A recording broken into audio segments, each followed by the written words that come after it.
Tonight on Cougar News, the city officially prohibits the sales on recreational marijuana. Plus, get a glimpse of people dressed as all your favorite characters at WonderCon. And see how the Wish Education Foundation is raising funds one chili bowl at a time. Cougar News starts now.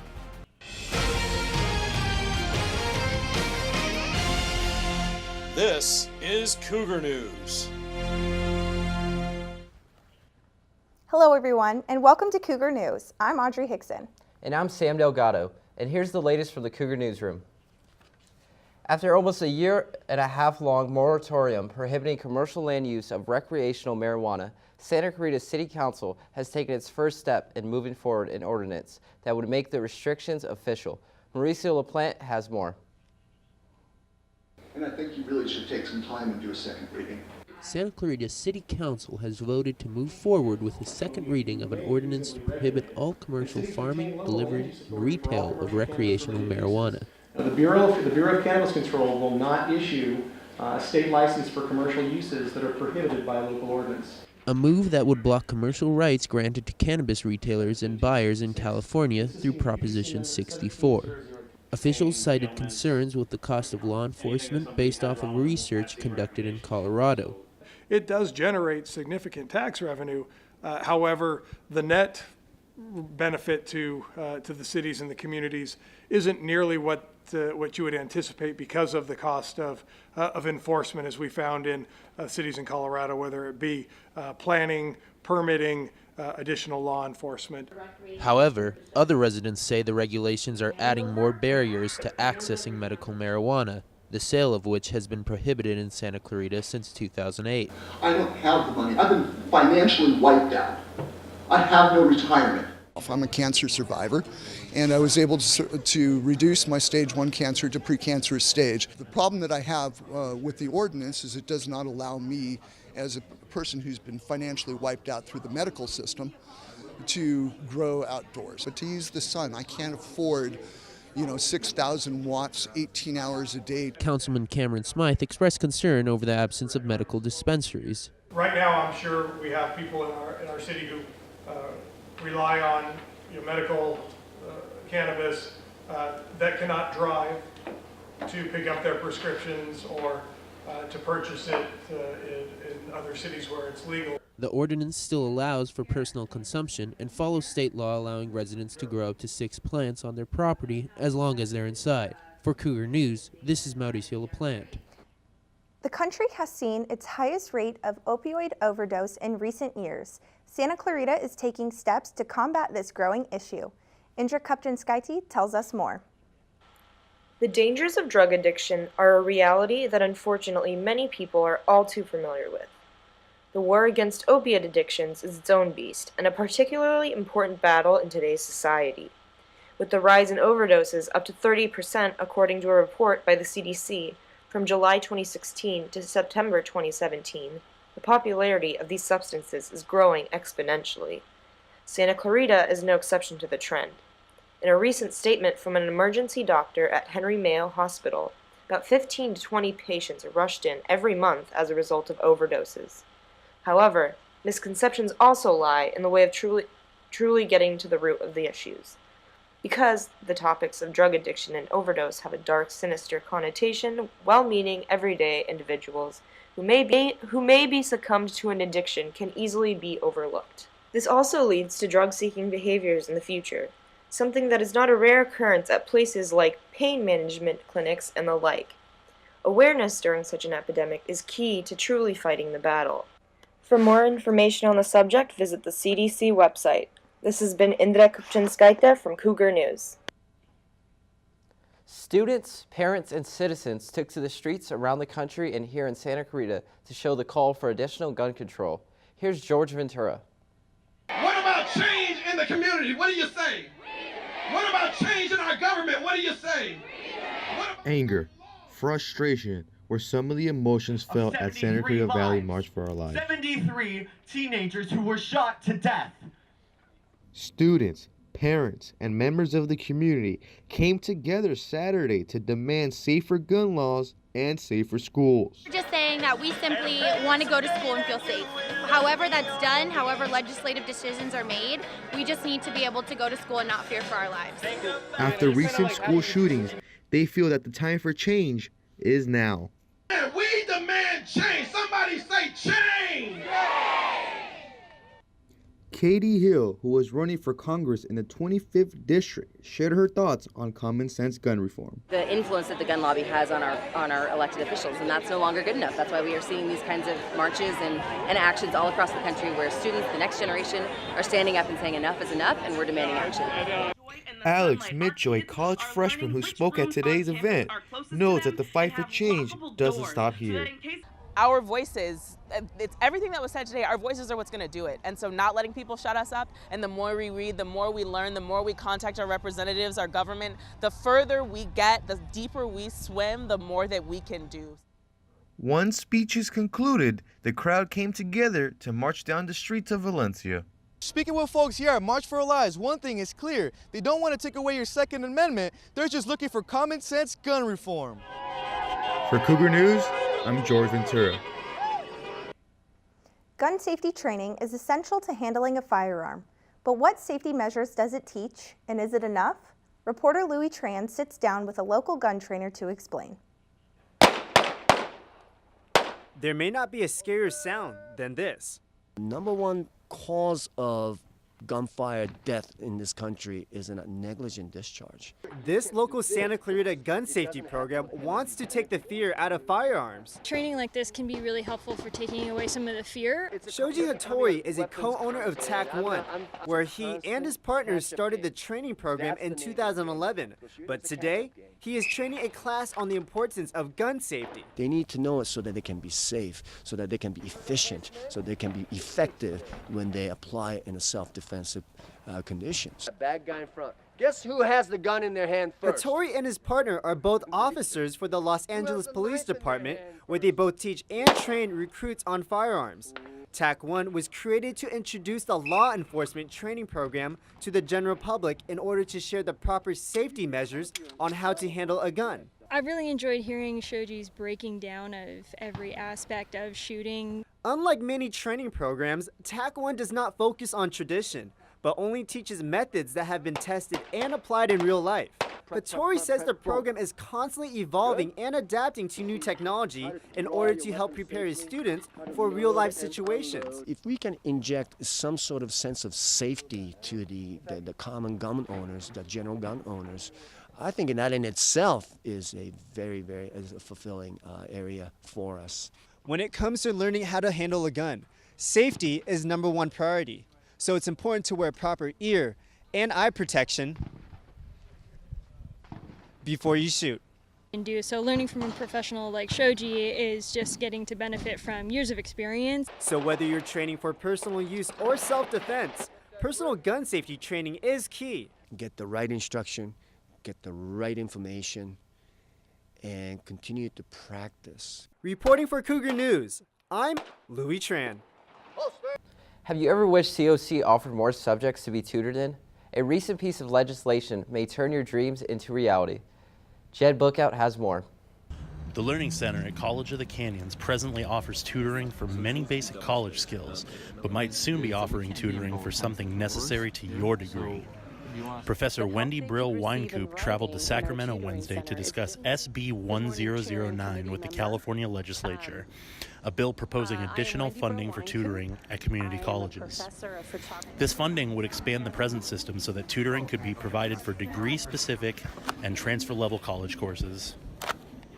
Expanding tutoring would help community colleges meet the Board of Governors' Vision for Success goals related to raising the rates of students who acquire associate degrees, credentials, certificates, and the number of students that transfer to UC, CSU, and other four-year institutions. Presently, students need to be enrolled in an applicable course at COC to receive tutoring in writing or math-related courses only.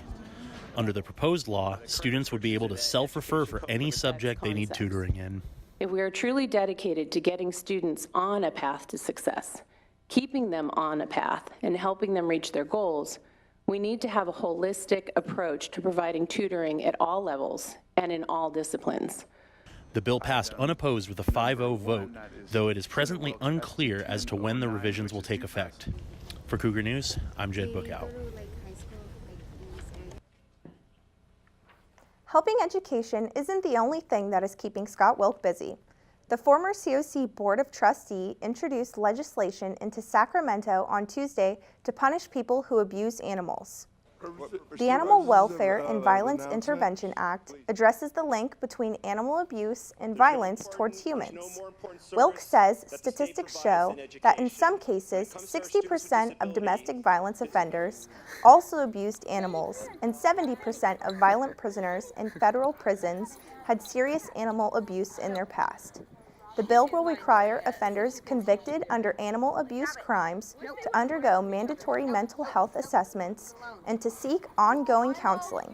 The bill also requires offenders to take a course that will teach them proper techniques for interacting with animals in a positive way. After a full week of rainstorms that caused a flood, a Good Samaritan put his life at risk trying to save the life of a stranger. Jaylene Aguilera gives us a look on last week's rescue. Careful, Theo! The incident happened last Thursday morning on Sand Canyon and Roadrunner Road in Canyon Country, when Margarito Martinez was trying to cross the road. A strong current flipped his car over and was then saved by strangers. These people who were behind me, a party rental truck, helped me. There was a man who came and helped me. He broke the window in order to help me get out of the car.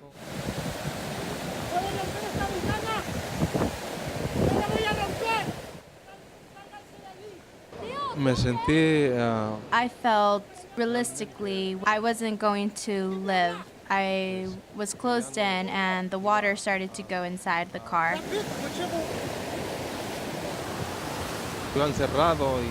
I started to drink the water, dirty water. It got in my ear, sand, everything. And as you can see by my hair, it's still dirty. My pants are all wet, and when I got out with the help of one person. I got it. The man that helped Margarito, who wishes to remain anonymous, not only helped save his life, but the community and neighbors are helping to raise money and even provide him with a new car. Reporting for Cougar News, I'm Jaylene Aguilera. Have you heard about the new construction going on in downtown Disney? I have not. John, can you tell us more about that? I absolutely can. Disney is building more than just new ride attractions. The Rainforest Cafe and ESPN Zone are two of the many businesses being removed from downtown Disney to make space for a new hotel. The restaurants will be missed. However, the construction will create about 1,500 job positions. Disneyland is going to find new areas in the park for current employees of the closing buildings to work. They will also be hosting 2 job fairs to help people find alternative jobs. Toys R Us is going out of business, but there still may be hope. Chief Executive Officer of MGA Entertainment, Isaac Larian, created a GoFundMe account to save the massive toy store's assets, and the results are staggering. The CEO of the Bratz doll company is hopeful that his $100 million contribution will help save every child's favorite place.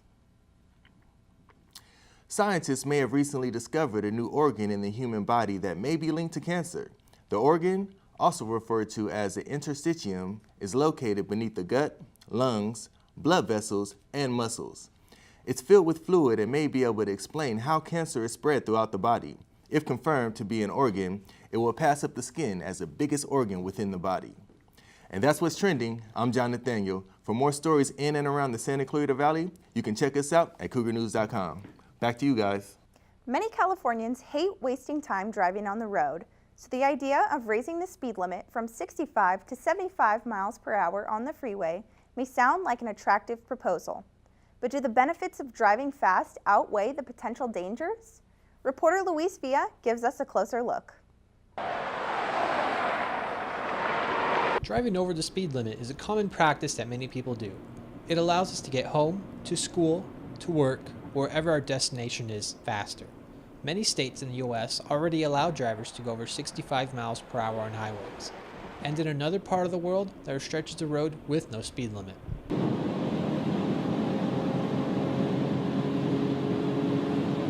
German Autobahn is a special road that has sections where there is an unrestricted speed limit. However, Germany's process to earning a driver's license is much more intensive, and the highways are far better maintained. So perhaps going fast wouldn't necessarily work here in California, where drivers already have mixed feelings about raising the current limit. Like, people already have problems when driving their car at this limit. I feel like maintaining the speed might be a good idea. CHP officer Josh Greengard also believes that the potential to get where you're going faster isn't worth the dangers associated with raising the speed limit. I don't see it as any benefits. I mean, the faster you go, the likelihood of you getting in a crash goes up, and the likelihood of you surviving a crash goes down. Even as technology evolves and cars become more safe, Officer Greengard still isn't convinced that it's enough. A car may be super safe for you, but the pounds of force that it takes to rip your aorta off of your heart is still the same. While it may sound great to be able to drive faster, there are some serious safety concerns about raising the speed limit. This may be especially true for many college students who are new and inexperienced drivers. But whether or not you believe raising the speed limit is a good idea, please make sure to always drive safely and responsibly. For Cougar News, I'm Luis Villa. Do you travel between Northern and Southern California often? California's high-speed rail will get you across the Golden State for a low fare in about 2 hours. Reporter Alana Martinez has more details about the train's current status. It's not that expensive. We can afford it. In fact, we cannot not afford it. Fast forward just 3 years later, and we're over budget and off schedule for California's high-speed rail that is being constructed to link Northern and Southern California. When the idea was originally presented to California voters, I was among those who said, we don't have the money to do this. It just seemed like with the budgetary problems we were facing, this wasn't the right way to go. We had other things to address. Now that the project is on the way, I think it would be a tremendous waste of money to go ahead and stop. And so now that we're committed to the project, I say let's complete it, at least portions of it, and get some benefit, and stop at that point and reevaluate whether or not we want to continue any longer. The 100% renewable energy bullet train is projected to be completed by 2033. That is, if the budget stays on track. So it's a long way off. I would caution anybody to place too much certainty on those estimates because a lot can change. So why is this high-budget, long-distance future train being constructed in the first place? What a high-speed rail would do is it would allow people who work, for example, in Bakersfield to go ahead and work in San Francisco but still live in Bakersfield. The second benefit is that it basically gets people off the road. The fewer cars that are traveling on the highway, the less maintenance that needs to be done, and therefore it saves the state costs. And then because more cars are off the road, it also has the added benefit of helping address the issue of climate change. The construction of the train has temporarily opened roughly 1,700 jobs in the Central Valley. If you would like to learn more about California's high-speed rail, visit www.hsr.ca.gov. For Cougar News, I'm Alana Martinez. Statistics say that every 98 seconds, an American is sexually assaulted. I attended an event last week that's raising awareness on this widespread issue. Cougars United, in partnership with Strength United and the NFL, presented Every 98 Seconds last week, a sexual assault resource and solidarity fair. For sexual assault, it's resources that help prevent and help bring awareness to sexual assault, as well as resources that are in solidarity for the cause of ending sexual assault. The event took place in the Student Center, featuring free food and music provided by Power 106. Student leaders from ASG, as well as the Student Health Center and Psychology Club, offered information and answered questions for students. We have these events so that we can show support and raise awareness on college campuses where this is happening, and that we can provide that support. The statistic that every 98 seconds an American is sexually assaulted was posted around campus. It's not just the act, it's the aftermath that really is so traumatic. 300 flags were placed throughout the Honor Grove to represent the number of men and women who have been affected by sexual assault. This is a human issue, not just for women, it's for men as well. Cougars United brings student leaders and student athletes together to educate their peers on sexual assault and interpersonal violence. For Cougar News, I'm Audrey Hickson. Coming up next on Cougar News, a Marvel actress shows us what it takes to look like a superhero. And we take a look at this year's WonderCon. Stay tuned. The American Red Cross urgently needs blood and platelet donations and asks donors to schedule an appointment to give now. Every 2 seconds, someone in the United States needs blood. Your blood donation is critical and can help save lives. Please, schedule an appointment today. Download the Blood Donor app, visit redcrossblood.org, or call 1-800-RED-CROSS today. You can make a difference.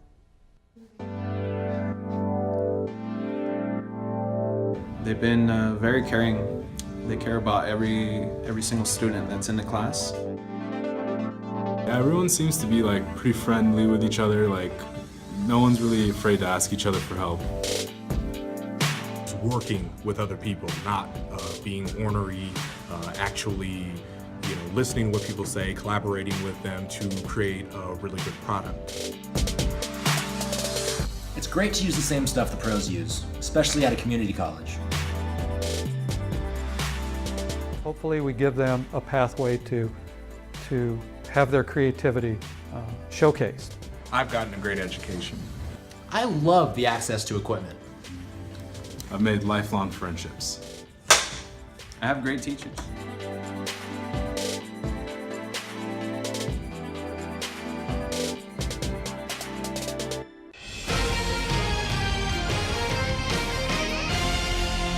This is Cougar News.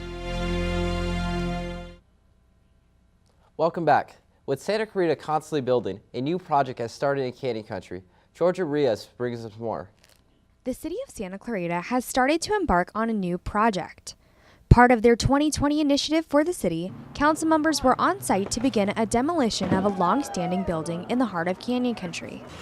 What was once a car repair shop and tattoo parlor will now be turned into a community center, where residents can exercise, participate in programs, and much more.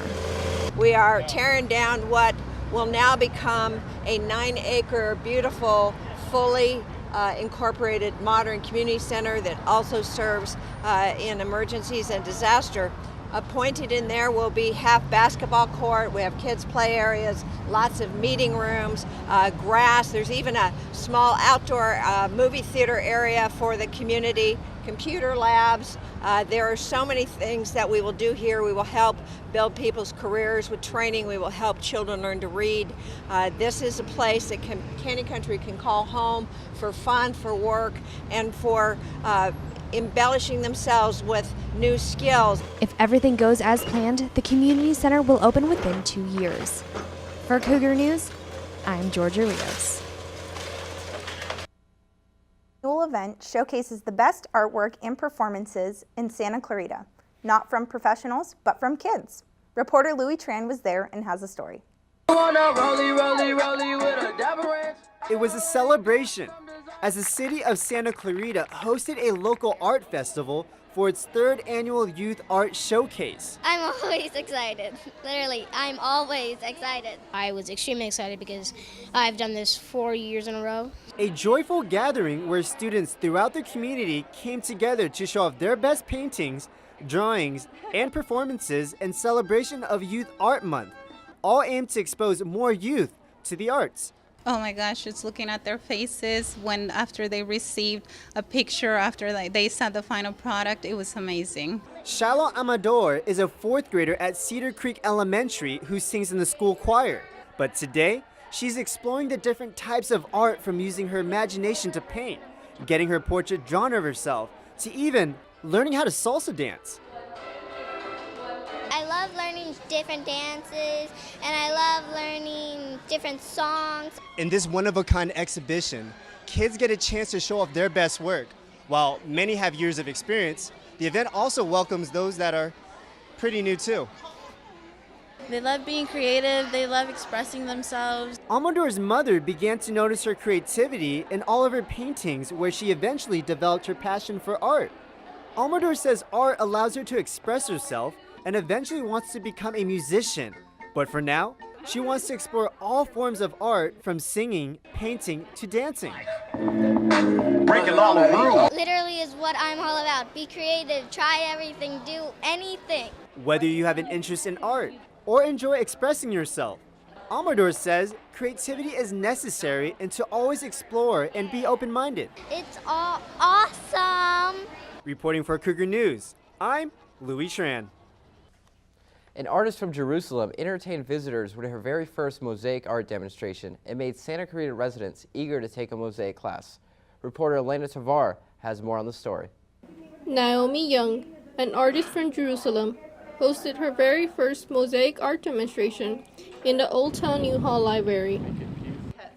Visitors gathered along in a circle to watch the tedious process. If she happens to break porcelain or glass in the kitchen, it doesn't bother her because that just means she can create another art piece. She does, though, have a particular interest in painting the domes of Jerusalem. I like to recreate the landscapes of my childhood, and in Jerusalem you see a lot of domes. It's a part of the architecture. Naomi Young hopes that when someone watches her art, they get inspired and lifted. We finally have peace in Jerusalem. The name Jerusalem means city of peace, and everybody is fighting over that piece of land. Anxious to take a mosaic class from her. For those interested in doing this type of art, she has some advice. There's no better way than learning to do it piece by piece, and you'll get better. Then you can get to the bigger pieces. A vibrant and colorful art exhibit that is even relaxing to watch. Reporting for Cougar News, I'm Elena Tovar. Audrey, have you seen the workouts actors do to look like a superhero? I don't think I have. Mauricio, can you tell us more about that? Sure thing, guys. Santa Clarita native and Academy Award winner Brie Larson is set to become the first woman to solo lead a Marvel movie, and she is leaving nothing to chance. Through her Instagram account, Larson showed off what kind of shape she's in, as she currently is filming Captain Marvel, which is out next March. Along with 5 pull-ups and showing off her insane back muscles, she also is doing push-ups with a chain. Larson is no stranger to training for a movie. In 2016, she told People magazine that she gained 15 pounds of muscle for her award-winning role in Room. Her diet consists of drinking 3 to 4 liters of water a day, eating frequent snacks, and a fish for dinner. Campus record label Hippified Records hosted their first guest speaker showcase in the art gallery earlier this week. Guest speaker Eli Smith is an accomplished music engineer and manager of Clear Lake Fever Recording Studio in Los Angeles. After a live performance from Hippified artist Serena Laurel, Eli spoke about working and using a professional recording studio. Students took the opportunity to learn more about the music industry during a lengthy Q&A session. Hippified Records' next guest showcase speaker will be on May 14th. Christian singer Phil Wickham played a concert at Grace Baptist Church last weekend as the church tries to connect to the community. John Nathaniel has the story.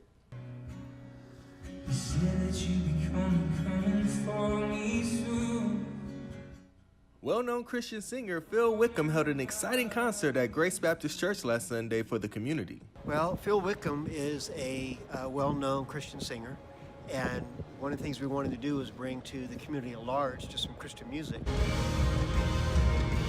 From young kids to older adults, everyone seemed to love not only Phil Wickham's voice, but his message. The same God who carried your sin upon his shoulder and defeated death will be faithful to his promise in the future. Amen. Does anybody believe that? Just at an event I was invited to by my friends, and we love Phil Wickham, so we were just like, why not? The performance, live band, and great people all around made for an enjoyable ending for the weekend. I like the lyrics of his about Jesus Christ and how he brings salvation to people and encouraging Christians. So, yeah, just elevating the Lord's name. Very authentic. Yeah, I like how he's been diverse with the music. I like the taste. The sound is great. The next event they will have open for the public is on Easter. For Cougar News, I'm John Nathaniel. Well, that's it for me. I think I'm going to sign up for a gym membership after seeing that Brie Larson workout. Audrey? Thanks, Mauricio. Halloween isn't the only time these people get to dress up. An annual convention attracted many TV and comic book fans from around the world this past weekend. Our reporter Bobby Block has more. Celebrities, artists, and fans flocked to Anaheim this weekend for WonderCon, the LA area's largest comic and entertainment convention. Drawing in nearly 100,000 people, the convention featured panels where the big studios could show off their upcoming releases, and an exhibition hall where vendors and independent artists could sell directly to fans. Fans arrive dressed as their favorite characters, but what motivates them to dress up varies from person to person. Some of them are students and young professionals looking for inspiration. One of the things that I love most about conventions is like the whole thing is this unbelievable homage to really good storytelling, really good character development. Others go to connect with fellow fans. Here for WonderCon because I love being surrounded by people who think like me and believe like me and just want to get dressed up. And some people just go to have a good time. As we come every year, we like to have fun and just try and entertain with a unique spin or mashup. So. For Cougar News, I'm Bobby Block. Coming up next on Cougar News, we take a look at a smelly situation at Dodger Stadium. And COC gets a surprise visit from a furry friend. Stay tuned. In a home fire, can your family safely escape in 2 minutes? I heard my oldest son holler for mommy, and all I could see was smoke. The boys, we never really worked with them, I guess, on telling them what to do if there's a fire. We lost our child. We lost everything. Make sure you can safely escape a fire. Practice your 2-minute drill. Test your smoke alarms monthly. Make your plan today.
College of the Canyons creates possibilities.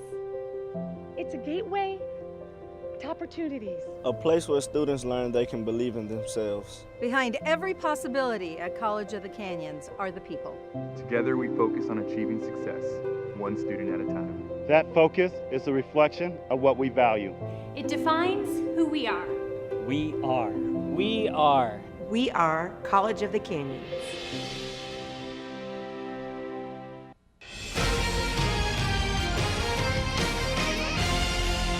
This is Cougar News. Welcome back. Last week, people from all over Santa Clarita got together to enjoy beer, chili, and to give to charity. Kayla Brown brings us a closer look. The 6th annual Charity Chili Cook-Off was held on Tuesday, March 20th at Wolf Creek Brewery, spearheaded by Nicole Stinson and Amanda Benson. People can bring their family and not only network, but also bring their family and have a good time and raise a lot of money for charity at the same time. The Charity Chili Cook-Off is one big party where 42 home cooks enter their chili and 6 come out winners, 3 from Judge's Choice and 3 from People's Choice. I love to throw a party, and this is a good party. So the band, the DJ, the dancing, all these chili cookers have such a good time, and they decorate their booths. They're so creative. I love this venue. It's great co-chairing it with Nicole, but I just love it's like one of the best parties in town, so it's a good time. All proceeds from this year's cook-off is going to WISH, a nonprofit organization that benefits the William S. Hart School District. The primary recipient of funds this evening is to help fund our public school libraries, who haven't received state funding since 2008. Tickets start at $25 for general admission and go up to $65 for the VIP experience. Seeing everybody with their chilies and they look so happy, and I just am so excited for them. Even though it rained the whole night, partygoers weren't deterred from enjoying their night. For Cougar News, this is Kayla Brown. The Dodgers and Angels wrapped up spring training last night, but both teams hope what happened at Dodger Stadium won't foreshadow the season ahead. Last night's spring training finale was washed out in the bottom of the 5th inning when a sewage leak flooded part of the stands, field, and even Dodger dugout. The game was delayed for 32 minutes while crews tried to mop up the filthy water, but officials eventually made the decision to call it a night. The Dodgers opened the season at home on Thursday afternoon against the Giants. COC baseball and softball have both been playing very well lately. Audrey, have you gotten a chance to check out any of the games? Unfortunately, I haven't. Alana, can you fill us in? Sure. Cougar baseball looked to capture their 4th straight victory in a tough matchup against the Barstow College Vikings during their in-conference matchup. Cougar News reporter Sam Delgado has the highlights. COC men's baseball battled against Barstow College in a conference matchup. Calvin Estrada would start things off for the Cougars, hitting a rocket down the right field line for a triple. He would bring in 2 runs and extend the Cougars' lead 3-0. Just, wasn't trying to do too much. Just stay nice and short, hit a couple balls hard, and the success came from today. Barstow College would chip into the Cougars' lead, scoring 2 runs in the 4th after an RBI single from Kyle Fuentes.